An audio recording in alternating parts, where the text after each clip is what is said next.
My name is Pedro Pimenta, and I survived bacterial meningitis when I was 18. So I was born and raised in Brazil. Loved sports, practiced tennis, soccer, had tons of friends, and I also did well in school. Back in 2009, I had just finished high school, and I was preparing myself to get into a good college and follow the steps of my brothers. My friends and I left school to go grab some lunch. At the restaurant, I started feeling really sick. The doctor examined me and told my brother that I only had the flu and that I should go back home, rest. But I went to bed that night, and when I woke up, I could barely move. And I tried calling my sister-in-law, who was also in the house, and luckily she is a doctor, an MD, and she came to see me immediately. And when she saw the rashes in my body, she looked terrified.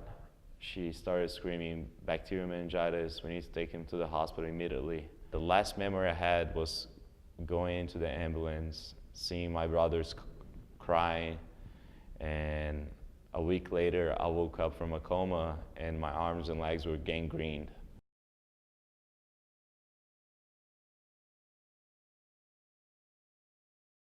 When I woke up, I looked at my silhouette under the sheets, and my body was different. They had amputated both my legs and both my arms.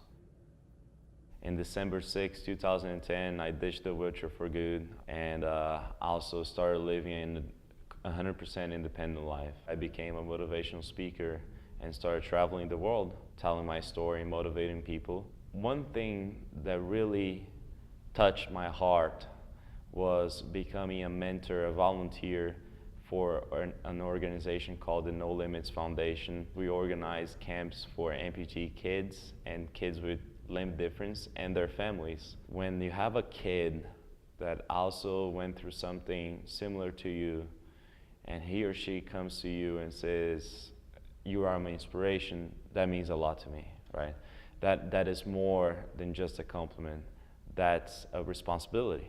So I understood then that my rehabilitation wasn't just about myself, but was about others. Before I got sick, I had never heard of bacterial meningitis, let alone that there are vaccines available to prevent it. To take the risk of not vaccinating when you have the vaccine available for you, and that can prevent something terrible to happen to you and your family, I think that's a big risk. That's a big cost. Get educated, get vaccinated. For more information, visit nmaus.org.